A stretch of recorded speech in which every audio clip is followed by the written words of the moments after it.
Hello friends, NS education YouTube চ্যানেলে সবাইকে welcome জানাই নতুন একটি ভিডিও উপস্থাপনার মাধ্যমে।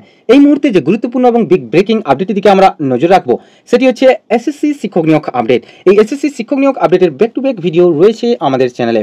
তো আজকে আমরা এসএসসি 2016 সালের চাকরি বাতিল মামলার গুরুত্বপূর্ণ এবং বিস্তারিত আপডেট দেব এই ভিডিওটির মাধ্যমে, এবং তার সঙ্গে থাকবে ওবিসি সার্টিফিকেট বাতিল মামলার বিস্তারিত আপডেট এবং ডিএ মামলার পরবর্তী শুনানির তারিখ বা ডিএ মামলার পুরোপুরি বিস্তারিত আপডেট থাকছে আমাদের এই ভিডিওটিতে। তো তার জন্য পুরোপুরি ভিডিওটি লাস্ট পর্যন্ত দেখার অনুরোধ রইল এনএস এডুকেশন ইউটিউব চ্যানেলের তরফ থেকে। তো এর এ টু জেড বিস্তারিত তথ্য থাকছে আমাদের এই ভিডিওটির মাধ্যমে।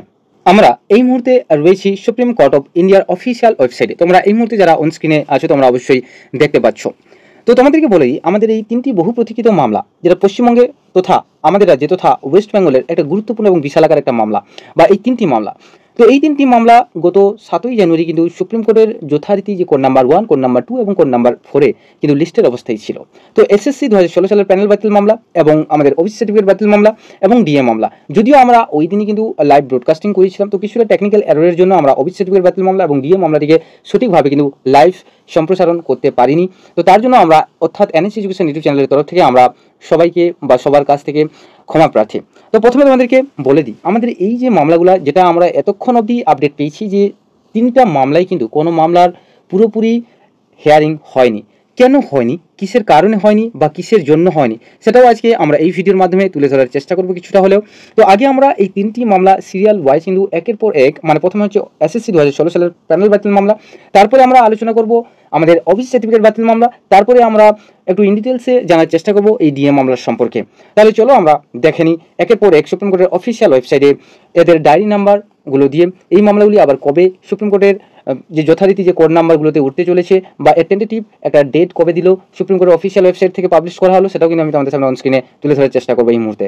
যদি আমরা আমাদের বহু প্রতীক্ষিত মামলার মধ্যে অন্যতম একটি এসএসসি 2016 প্যানেল বাতিল মামলার কথা বলি, তাহলে তোমরা এই মুহূর্তে অন স্ক্রিনে দেখতে পাচ্ছ যার ডায়েরি নাম্বার দেওয়া রয়েছে 18822/2024 এবং এর কেস নাম্বার যথারীতি তোমরা দেখতে পাচ্ছ 9586/2024 এবং এটা কিন্তু প্রেজেন্ট লিস্টের অবস্থায় আবার রাখা হয়েছে কিন্তু 15ই জানুয়ারি, মানে 15 তারিখ, আগামী 15ই জানুয়ারি কিন্তু এই মামলাটিকে রাখা হয়েছে দুই জাস্টিসের বেঞ্চে, আমাদের অনারেবল চিফ জাস্টিস বা সিজে সঞ্জীব খান্না মহাশয় এবং অনারেবল মিস্টার জাস্টিস সঞ্জীব কুমারের বেঞ্চে। এবং যথারীতি কিন্তু এখানে কোজ লিস্ট নাম্বার দেওয়া রয়েছে যে 34 নাম্বার সিরিয়ালে কিন্তু লিস্টের অবস্থায় রাখা হয়েছে। তো সেটাও আমি তোমাদেরকে আগামী একটা ভিডিওতে কিন্তু তোমাদের সামনে তুলে ধরার চেষ্টা করব। তো এখানে যদি আমরা কেস স্টেটাসটা যদি দেখি, যে pending motion hearing disposal final disposal আর admission civil cases list before or court bench at 2 PM list on date 15/1/2025, যেটা অর্ডার দেওয়া হয়েছে 7/1/2025। যেটা তোমরা জানো, আমরা গতকালের যে ভিডিওতে বলা যেতে পারে যে গত একদিনের আগে যে ভিডিওটা আমরা পাবলিশ করেছিলাম, সেই ভিডিওতে কিন্তু এই 7/1/2025 মানে 7ই জানুয়ারি যে হিয়ারিংটা হয়েছিল, কী কী হিয়ারিং হয়েছিল সুপ্রিম কোর্টের কোড নাম্বার 1-এ 3 জাস্টিসের বেঞ্চে, কারণ ওই দিনই কিন্তু 3 জাস্টিসের বেঞ্চ ছিল, সঞ্জীব খান্না মহাশয় এবং কেভি বিশ্বনাথন স্যার এবং সঞ্জীব কুমারের যে বেঞ্চ, সেই বেঞ্চে কিন্তু আমাদের এই মামলাটি ফার্স্ট নাম্বার সিরিয়ালে লিস্টেড ছিল গত 7ই জানুয়ারি। তো তার কী কী হিয়ারিংয়ে কী কী আপডেট উঠেছিল সেটা কিন্তু আমি তোমাদের সামনে অন স্ক্রিনে তুলে ধরার চেষ্টা করেছিলাম, এবং তোমরা অবশ্যই আশা করবো দেখে নিয়েছো ভিডিওটি। যারা এখন দেখোনি কিন্তু আমরা অন স্ক্রিনে ওটাকে দিয়ে দেবো এন্ড স্ক্রিনে, সেটা তোমরা কিন্তু দেখে নাও। তো টেন্টেটিভলি ডেট যে tentatively case may be listed on likely listed, যেটা কম্পিউটার জেনারেটেড ডেট দিয়ে দেওয়া রয়েছে যে 15/1/2025। তোমরা এই মুহূর্তে আমাদের অবস্থায় অন স্ক্রিনে তোমরা যারা রয়েছে দেখতে পাচ্ছ যে রেসপন্ডেন্ট বা পিটিশনার যা কিছু বহুবার আমরা কিন্তু আলোচনা করেছি, এখানে আর বেশি কিছু আমরা কিন্তু আলোচনা করছি না। তো এরপরে আমরা যে কেস বা মামলাটি দিকে চলে যাবো, সেটা হচ্ছে আমাদের বহু প্রতীক্ষিত ওবিসি সার্টিফিকেট বাতিল মামলা। এই ওবিসি সার্টিফিকেট বাতিল মামলার সম্পর্কে আমরা একটু সম্মুখে একটা জেনে নেব, তারপর জেনে নেওয়ার চেষ্টা করবো ডিএ মামলা। এই ওবিসি মামলা যারা number 27287/2024 the state of West Bengal versus Amal Chandra Das. তো এমতো অবস্থায় আমরা দেখতে পাচ্ছি এই মামলাটির যে কেস নাম্বার রয়েছে সেটা হচ্ছে 17751-17755/2024, যেটা কিন্তু প্রেজেন্ট বা লাস্ট লিস্টেড অবস্থায় ছিল, যেটা লাস্ট লিস্টেড হয়েছিল 7ই জানুয়ারি, যেটা আমি তোমাদের সামনে অন স্ক্রিনে অলরেডি আগেই বলে দিয়েছি। যে কার বেঞ্চে সুপ্রিম কোর্টের court number 2 honourable mister justice BR Gavai sir এবং honourable mister justice Augustine George Masih. তো এখানে কিন্তু কোনোরকমভাবে কোজ লিস্ট দেওয়া হয়নি, প্রকাশিত হয়নি এমতো অবস্থায়।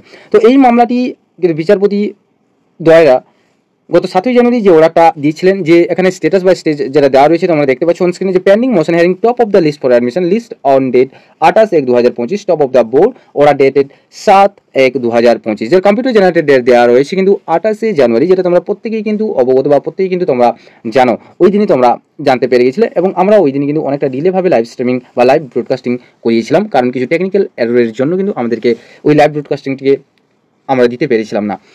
তো এই মামলাটি এবং এসএসসি 2016 সালের প্যানেল বাতিল মামলাটি তো আমরা প্রত্যেকেই জানো কিন্তু আমাদের এই তিনটি মামলা মানে ডিএ মামলা, এসএসসি মামলা এবং ওবিসি সার্টিফিকেট বাতিল মামলা, এই তিনটি মামলা কিন্তু আমাদের পশ্চিমবঙ্গ তথা আমাদের রাজ্যের কিন্তু একটা বহু গুরুত্বপূর্ণ মামলা। এই মামলাগুলোর ওপর ডিপেন্ড করে কিন্তু আমাদের পশ্চিমবঙ্গের টোটাল এডুকেশন সেক্টর কিন্তু প্রভাবিত এই তিনটি মামলার ওপর ডিপেন্ড করে, বা এই তিনটি মামলার যে এতটাই প্রভাব যে পুরো এডুকেশন সেক্টরটা এখন কিন্তু প্রভাবিত হয়ে পড়েছে। তো এই তিনটা মামলা ওই দিনই কিন্তু পিছিয়ে পড়ার তার অরিজিনাল রিজন কেউ কিন্তু বলতে পারবে না প্রথমত। দ্বিতীয়ত প্রত্যেকেই মন গড়া কথা বলছে, তো আমিও এখানে বলতে পারি এখানে কিছু না কিছু পলিটিক্যাল কেওস রয়েছে। সেই পলিটিক্যাল কেওস সে অনেকেই কিন্তু বাধা পড়ে যাচ্ছেন এবং ওনারা কেউই চাইছেন না যারা অযোগ্য, বিশেষ করে এসএসসি 2016 সালের প্যানেল বাতিল মামলার ক্ষেত্রে যে যারা অযোগ্য তাদেরকে বাদ দেওয়া যায় কিনা, তাদেরকে সেগ্রিগেশন করা যায় কিনা।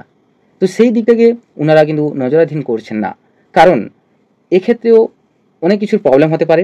প্রথমত হচ্ছে যে ফান্ড, আমাদের যে একটা ফান্ড থাকে রাজ্যের ফান্ড, সেই রাজ্যের ফান্ডে কিন্তু আমরা যতটুকু জানি এডুকেশন সেক্টর থেকে 90% টাকা কিন্তু আমাদের ওই যে রাজ্য সরকারের ফান্ডে যায়। তো তার জন্য কিন্তু রাজ্য সরকারও কিছুটা হলেও পিছিয়ে আসছে, দু কদম হলেও।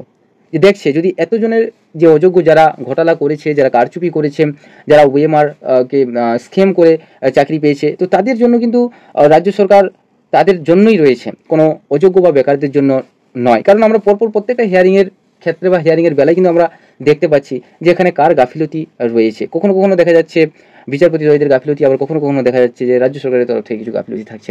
তো এখানে আমরা কোনোরকমভাবে পার্টি পলিটিক্স নিয়ে আলোচনা করতে চাইছি না। তো আমাদের মেন মধ্যে টপিক হচ্ছে আলটিমেটলি এই যে তিনটি মামলা যেটা বহু দিন ধরে কিন্তু পেন্ডিং অবস্থায় থাকছে, হিয়ারিংয়ের দিন হলে হিয়ারিং হচ্ছে না, আলটিমেটলি সে যে তরফ থেকে হোক একটা ফল্ট বা ত্রুটি চলে আসছে। যে এইগুলা কেন তাহলে আমাদের পশ্চিমবঙ্গের যে শিক্ষার যে মেরুদণ্ড সেটা কি শেষ হয়ে গেল বা ধীরে ধীরে কি শেষ হতে চলেছে? তো এটা একটা ভাবনীয় বিষয়, প্রত্যেকের কাছে একটা ভাবনীয় বিষয়। সত্যি আমাদেরকে এই ব্যাপারটাকে নিয়ে আন্দোলনমুখী হতে হবে, এই জিনিসগুলোকে নিয়ে আন্দোলনমুখী হতে হবে। প্রত্যেকের যে চোখের ঘুম সেটা ভাঙানো দরকার, চোখের মধ্যে যে অন্ধবিশ্বাস সেটাকে ভাঙানো দরকার। কারণ যারা শিক্ষিত, যারা বেকার, তারাই বোঝে একমাত্র যে বেকারের জ্বালাটা কোনটা, বেকারের জ্বালা কোথায়, তারাই কিন্তু বলতে পারবে, তারাই কিন্তু সব কিছু বুঝতে পারবে। তো এই বুঝিয়ে দেওয়াটা বা বোঝানোর দায়িত্বটা কিন্তু সম্পূর্ণ বেকারেরও থাকবে, সেরকম সম্পূর্ণ দায়িত্ব থাকবে আমাদের শাসক দল বা রাজ্য সরকারের। তো এক্ষেত্রে কার ত্রুটি কার ভুল সেটা আমি বলতে চাইছি না। আলটিমেটলি আমরা সময় এলে কিন্তু আমরা জানতে পারবো কাদের এখানে প্রকৃতপক্ষে দোষ ত্রুটি কাদের কী ছিল। তো তোমাদেরকে এমত অবস্থায় আমি দুটো মামলা নিয়ে একটু হলেও আমি বলার চেষ্টা করলাম বা জানানোর চেষ্টা করলাম, জেনুইন তথ্য দেওয়ার চেষ্টা করলাম। এরপর রীতিমতো আমাদের ডিএ মামলা, যেটা কিন্তু গত 7ই জানুয়ারি কিন্তু সুপ্রিম কোর্টের কোর্ট নাম্বার 4 লিস্টের অবস্থায় ছিল, কিন্তু লিস্টের অবস্থায় থাকলেও এই মামলাটিরও কোনো কিছু শুনানি প্রদান করা হয়নি। যে এমত অবস্থায় একটাই শুধুমাত্র কোশ্চেন, আশা করি তোমাদের প্রত্যেকেরও থাকবে এই কোশ্চেনটা, যে কেন এই তিনটি মামলার মধ্যে এরকম কী ফান্ডা রয়েছে যেখানে যে কোর্ট বারে বারে কিন্তু আমাদেরকে পিছিয়ে দিচ্ছে, কোর্টের যে আইন থেকে তারা মনে হয় হাতের মুঠোয় যেরকম নিয়ে নিচ্ছে বা নিজেদের ঘরের একটা মুঠোর মধ্যে নিয়ে নিচ্ছে, এরকম ব্যাপারটা হয়ে যাচ্ছে। যে কেন এই ধরনের কেন হচ্ছে? ওয়েস্ট বেঙ্গলের সব ম্যাটারগুলোই কিন্তু কোনটা ডিসমিসড হয়ে যাচ্ছে, কোনটা সঠিকভাবে রায় প্রদান হচ্ছে না বা শুনানি দেওয়া হচ্ছে না। যেখানে আমরা দেখতে পেয়েছি আরজিগড়ের মেডিকেলের যে কেসটা, আরজি কালান মেডিকেল কলেজের যে কেসটা, সেখানেও দেখতে পেলাম যে কেসের যে অবস্থা, মামলার যে অবস্থা, মানে সত্যি একটা সাধারণ জনগণ হয়ে কিন্তু ভয় পাওয়ার কোথায়। আমরা এই যে ইন্ডিয়ান সিটিজেন এবং একটা সাধারণ জনগণ বলা যেতে পারে, এই ওয়েস্ট বেঙ্গলে আমরা জন্ম নিয়েছি বলে হয়তো আজকে আমরা বেকার হয়ে গেছি। মানে শিক্ষিত হয়েও আমরা, যোগ্য হয়েও আমরা বঞ্চিত, আমরা বেকার হয়ে গেছি। আমাদেরকে যেতে হচ্ছে বাইরের শহরে, বাইরের জায়গায়, বাইরের রাজ্যে কাজের জন্য, কারণ আমাদেরও ঘর, আমাদেরও ফ্যামিলি, আমাদেরও সংসার থাকে। তো যাই হোক, সেটা পরের ব্যাপার। তো এরপরে আমরা চলে আসবো ডিরেক্টলি ডিএ মামলা নিয়ে কী কী স্টেটমেন্ট বেরিয়ে এসছে সুপ্রিম কোর্টের অফিসিয়াল ওয়েবসাইট থেকে, সেটা আমরা জেনে নেওয়ার চেষ্টা করব। আমাদের এই ডিএ মামলা, যার ডায়েরি নাম্বার তোমরা প্রত্যেকে অন স্ক্রিনে দেখতে পাচ্ছ 35292/2022, the state of West Bengal versus confederation of state government employees West Bengal. তো এখানে এর যে কেস নাম্বার বা এসএলপি নাম্বার দেওয়া রয়েছে 22628-2230/2022। এই যে প্রেজেন্ট বা লাস্ট লিস্টেড, যেটা লাস্ট লিস্টেড আমরা প্রত্যেকেই জানো যে 7ই জানুয়ারি হয়েছিল সুপ্রিম কোর্টের কোর্ট নাম্বার 4-এ honourable mister justice S Roy এবং অনারেবল মিস্টার জাস্টিস SVN ভাটি। তো এই মামলাটিকেও কিছু দিনের জন্য, সাময়িকের জন্য, টেম্পোরারিলি কিন্তু একটা স্টে অর্ডার দেওয়া রয়েছে। এবং এই মামলাটির যদি স্ট্যাটাস বা স্টেজ যদি আমরা দেখি, তাহলে কি দেওয়া রয়েছে যে pending motion hearing disposal or final disposal at admission state civil cases list on date 25/3/2025, order date 7/1/2025। তাহলে 7ই জানুয়ারি কিন্তু এই মামলাটির যে অর্ডার ডেট এসছে সেটা হচ্ছে কিন্তু 25শে মার্চ, একদম মার্চে এই মামলাটিকে টানা হয়েছে সুপ্রিম কোর্টের দ্বারা। তাহলে এখানে তোমরা প্রত্যেকেই বুঝতে পারছো যে আমাদের পশ্চিমবঙ্গ থেকে যেসব মামলাগুলো সুপ্রিম কোর্টে যাচ্ছে বা দায়ের হচ্ছে, সেই সব মামলাগুলোকে এত কেন পিছিয়ে দেওয়া হচ্ছে, এর রিজন কি, এর সমস্ত কিছু রিজন কিন্তু আমাদের জানা দরকার, আমাদেরকে জানানোর প্রয়োজন যে কেন এইসব মামলাগুলি পিছিয়ে যাচ্ছে, দিনের পর দিন হিয়ারিংয়ের ডেট থাকছে কিন্তু হিয়ারিং হচ্ছে না। মানে এই সমস্ত যে একটা কেওসের সৃষ্টি হচ্ছে, এর পক্ষে মেন রিজনটা কি, এর পক্ষে মেন কারণটা কি, সমস্ত কিছু জানা আমাদের দরকার। এই করে করে আমাদের এই মামলাটি 2022 সাল থেকে কিন্তু আজকে টানা প্রায় 3 বছর রানিং হতে যায়, কিন্তু এই মামলাটির কোনোরকমভাবে কোনো সঠিক ডিসিশন একটা সুপ্রিম কোর্টের দ্বারা কিন্তু আর দেওয়া হচ্ছে না বা প্রদান করা হচ্ছে না। যে এই ধরনের অবমাননা বা অবহেলা কেন পশ্চিমবঙ্গের সমস্ত কেসকে, এর মধ্যে কার বড় হাত রয়েছে, তো সেটা কিন্তু প্রত্যেকের জানা দরকার।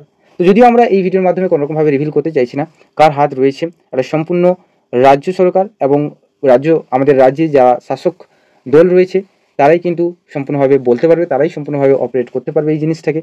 তো আমাদের এখানে এই ভিডিওর মাধ্যমে কোনোরকমভাবে কোনো রাজনৈতিক ইস্যুকে নিয়ে বা কেন্দ্র করে কোনোরকমভাবে মন্তব্য আমরা বলতে চাইছি না। তো জাস্ট আমরা আপডেট দিলাম, এই আপডেটটি সম্পূর্ণ সুপ্রিম কোর্টের অফিসিয়াল ওয়েবসাইট থেকে নেওয়া এবং জেনুইন আপডেট। তোমরা প্রত্যেকেই অন স্ক্রিনে দেখতে পাচ্ছ, এবং তোমাদের যাদের বিশ্বাস হচ্ছে না এই জিনিসগুলোকে যে কত তারিখ বা কী তারিখ কবে কি ভুল বলা হলো কিনা, তোমরা প্রত্যেকেই ডায়েরি নাম্বার দিয়ে কিন্তু সার্চ করে দেখে নিতে পারো। তো আশা করি এই 3টা মামলার সম্পর্কে কিছুটা হলে সম্যক একটা আইডিয়া দিলাম, একটা আপডেট দিলাম যে কবে কি উঠতে পারে এই 3টা মামলা। তো যদি তোমাদের এই ভিডিওটি ভালো লেগে থাকে তাহলে অবশ্যই একটু লাইক করো, যদি তোমাদের এই ভিডিওটি ইনফরমেটিভ মনে হয়ে থাকে তাহলে অবশ্যই নিজ নিজ ফ্রেন্ড সার্কেলের মধ্যে সার্কুলেট করে দিও, এবং যদি তোমরা আমাদের চ্যানেল নতুন হয়ে থাকো তাহলে অবশ্যই চ্যানেলটি সাবস্ক্রাইব করে পাশে থাকা বেল আইকনটি প্রেস করে রাখো। সো আজকে এই পর্যন্ত, thank you for watching and thank you for listening, have a nice day, tata, bye by.